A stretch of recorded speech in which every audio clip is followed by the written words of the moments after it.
본문 속에 나타나고 있는 귀한 말씀 속에서 아주 중요한 문맥 몇 가지를 찾아본다면, 첫째로는 주님 앞에서 모든 백성들이 함께 나와 연합했다는 것입니다. 예수님을 찾았다는 것 그 자체가 소망이요 비전이었던 거죠. 오늘 예수님께서 다시 가버나움으로 들어가셨다고 했습니다. 반복적인 전도 집회를 진행하셨습니다. 얼마 전에도 그렇게 하셨다면 또다시 한번 가버나움에 들어갈 이유가 있었다고 말씀하신 겁니다. 예수님은 목적 없이 행하신 적이 없죠. 무엇을 하시든지 주님께서 목적을 두고 행하여 사역을 진행하여 주셨는데, 다시 한번 가버나움으로 들어가는 것은 오늘 본문 말씀 속에 나타나고 있는 바로 이 중풍병자를 만나고자 하셨다는 사실을 생각해 보는 거죠. 어찌 보면 이 중풍병자는 절망 속에 있는 사람이었습니다. 아무런 소망이 없는 사람이죠. 비전도 없고 꿈도 없고 살아갈 만한 여력과 마음속에 어떤 희망이 없었던 그런 사람이었습니다.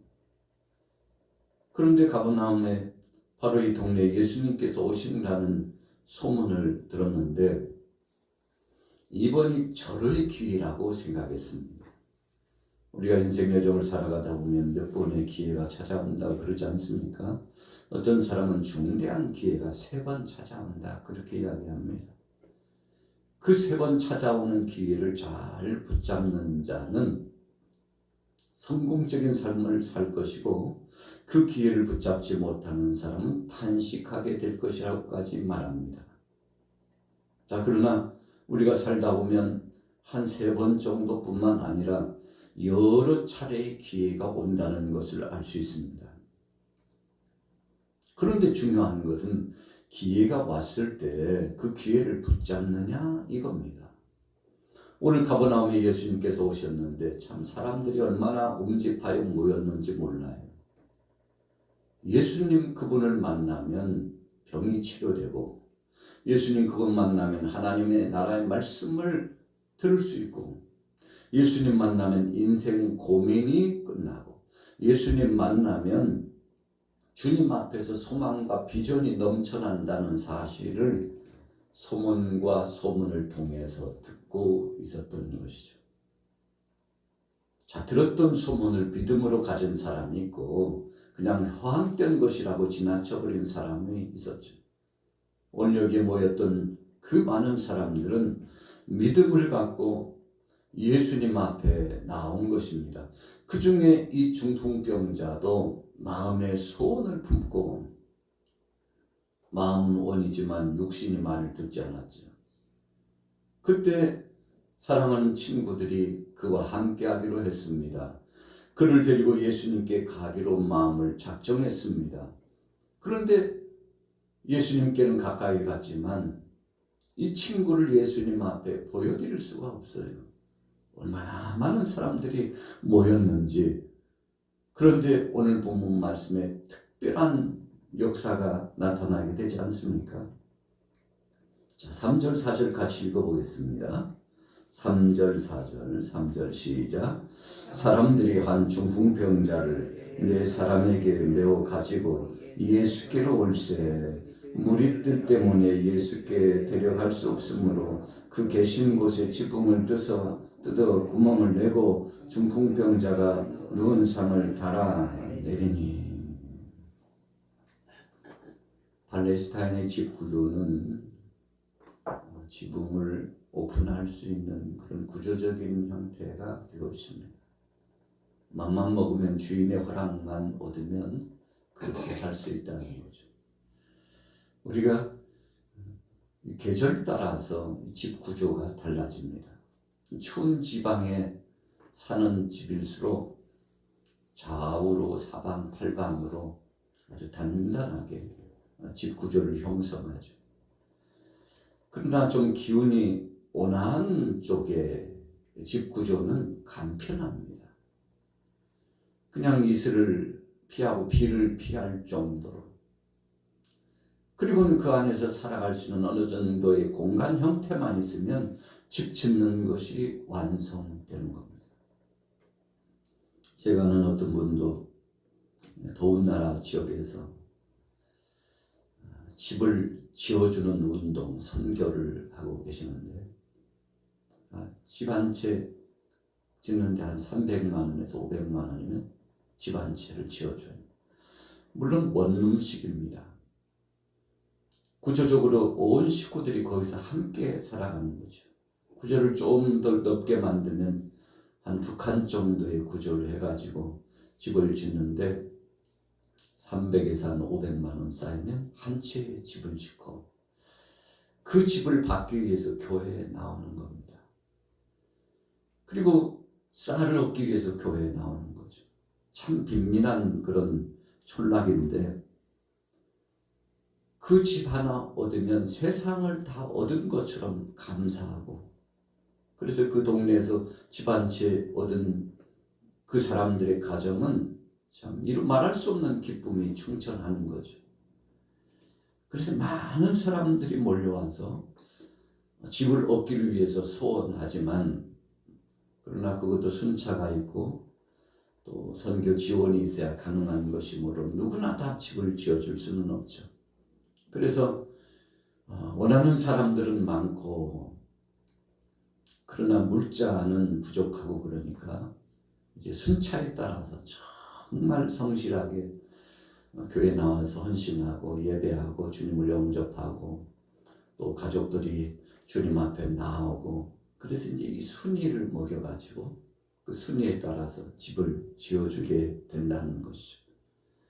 자, 적은 비용으로 집을 지을 수 있다는 것은 그만큼 자재나 인건비가 많이 들어가지 않는 범위 내에서 건축한다는 것을 의미합니다. 오늘 본문 말씀에도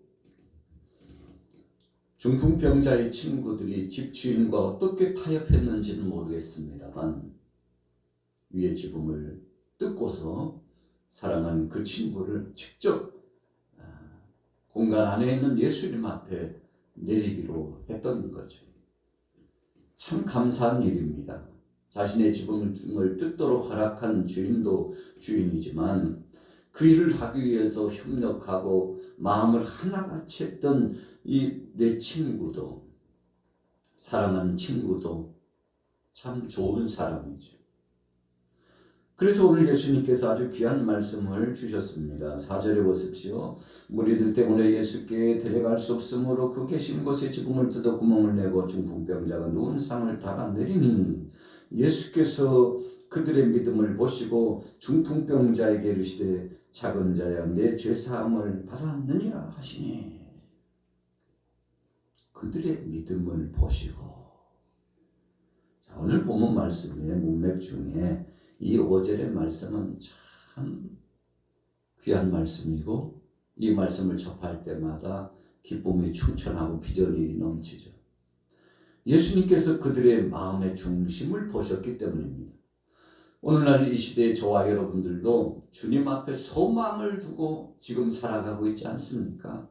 우리의 상황과 여건과 그 조건이 어떠하든지 간에 주님이 나와 함께 하시고 우리 가정에 함께 하시고 우리 사랑하는 자녀들과 함께 하시고 일가 친척 이웃 공동체와 나라 공동체와 함께 하시는 그 주님이 얼마나 감사한지, 그 주님의 사랑 까닭에 그 주님의 은혜 안에서 살아가게 되는 거 아니겠습니까? 오늘 사랑의 주님이 계신 곳에 큰 믿음을 갖고 소망을 가지고 갔는데 예수님은 그 기대치를 저버리지 않으셨습니다. 우리가 이제 또 새해를 맞이하게 되는데요. 한 해 지나고 새해를 맞이하게 될 이 전환적인 이 과정 속에는 많은 갈등이 있습니다. 또 한 해를 결산해 보면서 그 결과에 대해서 평가를 해봅니다. 새로운 한 해를 출발하면서 또 힘있게 출발하기를 원합니다. 왜 그런가요? 어제 해가 기울었으면 이제 밤을 지내고 나서 이제 오늘 아침에 7시 약 20여 분 정도 되면 해오름이 진행되잖아요. 요즘은 해가 늦게 떠올라요. 그렇지만 어제 기울었던 그 해가 오늘 다시금 떠오른다는 그 사실 자체가 하나님이 주신 이 천지 만물 가운데 이치요 변화에 대한 모습을 하나님이 은혜로 주신 비전이요 꿈인 것을 우리가 기억해 보는 거죠. 오늘도요 역시 하나님의 은혜 가운데 해오름이 있다. 여러분 우리가 달력을 이제 집집마다 다 걸어 놓으셨을 텐데요. 12월의 마지막 달력을 쫙 떼고 나면 새로운 1월이 출발되잖아요. 그래서 그런 얘기를 하잖아요. 오늘 가야 내일이 오지. 오늘 가야 내일이 오지. 하나님께서 준비하신 그 소망과 비전이 넘치는 새 날이 출발된다는 것입니다. 오늘 중풍병자와 내 친구들은 그 당시 상황과 그 정황만 생각했다면 절망 그 자체였을 겁니다. 그러나 예수님 만나면 내일은 달라지리라. 모레는 더 좋아지리라. 예수님과 함께하면 행복 충만하고 불행은 사라진다는 이 놀라운 소망이 넘쳤기 때문에 저들은 예수님께 가까이 가고 지붕도 뜯어내고 사랑하는 친구를 예수님 앞에 내려놓을 수 있었던 것입니다. 예수님은 저들의 믿음을 저버리지 않으시고 저들에게 소망과 넘치는 은혜를 더하여 주셨습니다. 그래서 주님은 작은 자야 내 죄사함을 받았느니라 선물을 주신 거죠. 그렇게 기대하고 소원하는데 예수님께서 박대할 리가 없었습니다. 그들의 믿음을 보시고 바로 중풍병자의 죄 문제를 해결해 주셨습니다. 주위 사람들이요 술렁거리기 시작했어요. 아니 도대체 예수라는 자가 누구길래 죄 사함을 받았느니 어쩌느니 죄 문제를 거론하느냐고. 이것은 신성모독죄라고 하나님만이 하실 수 있는 것을 왜 저가 하느냐고. 여러분 예수님이 메시아인 줄 하나님이신 줄 그분이 구세주이신 줄 사람들이 인정하지 않고 믿지 않았습니다.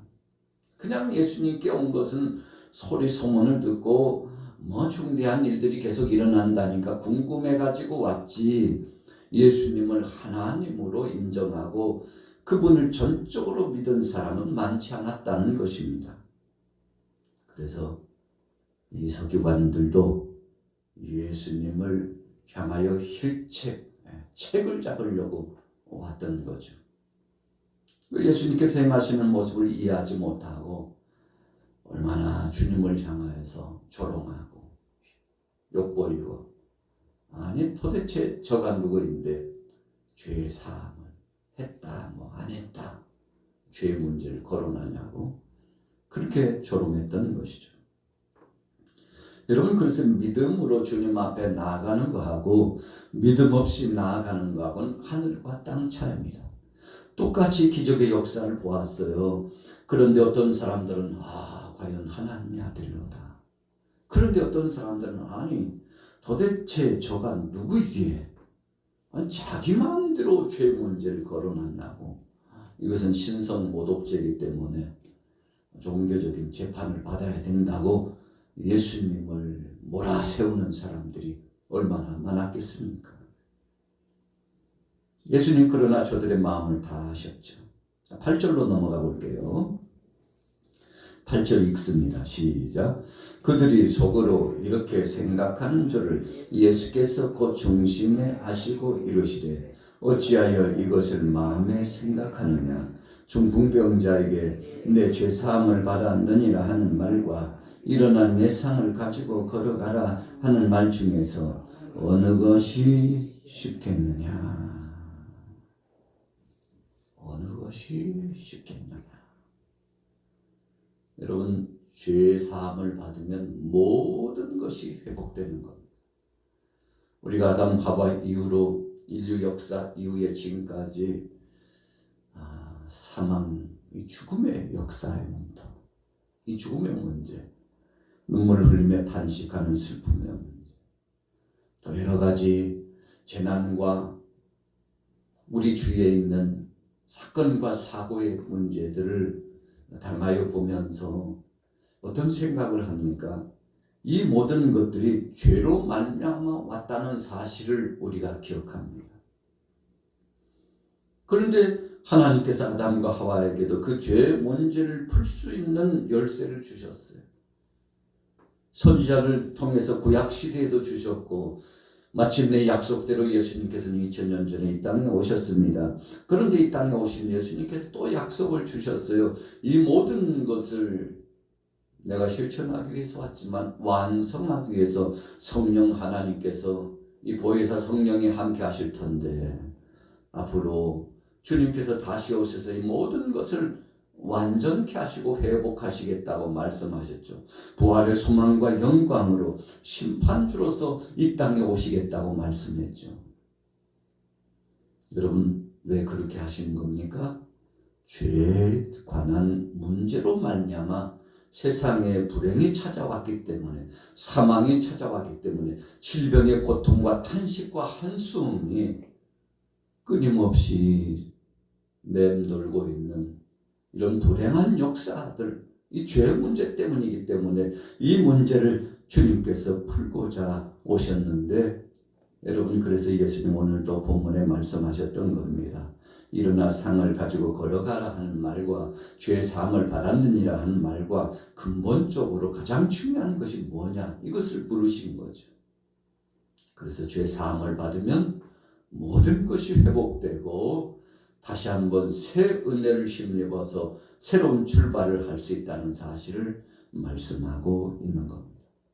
오늘 저와 여러분들도 이와 같이 주님 앞에 나온 이유가 바로 이 죄 문제를 청산받았기 때문에 너무 감사해서 주님 앞에 영광 돌리며 이 기도처에 나와서 주님 앞에 다시 한번 소망과 비전을 안고서 예배자로서, 기도자로서, 믿음의 사람으로서 함께하게 되는 거 아니겠습니까? 자, 오늘 본문 말씀에 10절 보세요. 그러나 인자가 땅에서 죄를 사하는 권세가 있는 줄로 너희로 알게 하려 하노라. 죄를 사하는 권세를 가지신 예수님. 그래서 예수님은 의인을 부르러 온 것이 아니고 죄인을 부르러 왔다고 말씀했죠. 세상에 의인이 어디 있습니까? 다 죄인이죠. 그러나 어떤 사람은 내가 죄인이라고 인정하고 어떤 사람들은 나는 죄가 없다고 말하는데 죄가 없다고 말하는 그 자체가 심판을 받는 거 아니겠습니까? 오늘 저와 여러분들은 중풍병자가 고침을 받은 놀라운 말씀을 다시 한번 상고했습니다. 우리가 살아가는 삶의 주변 속에 아직도 이런 절망적인 상황이 있습니다.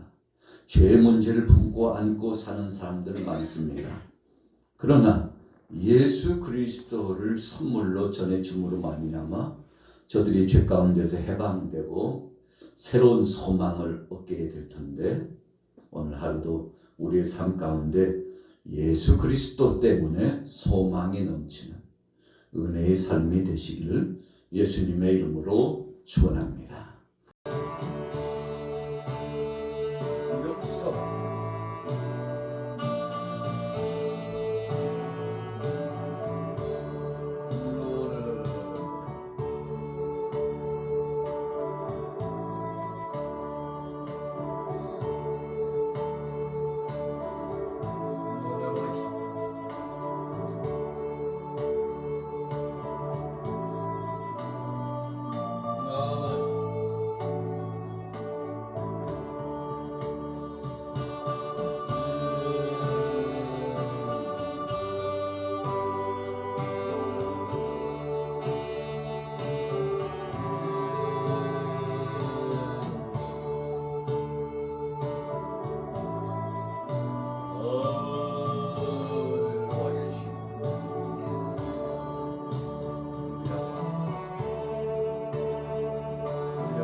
Thank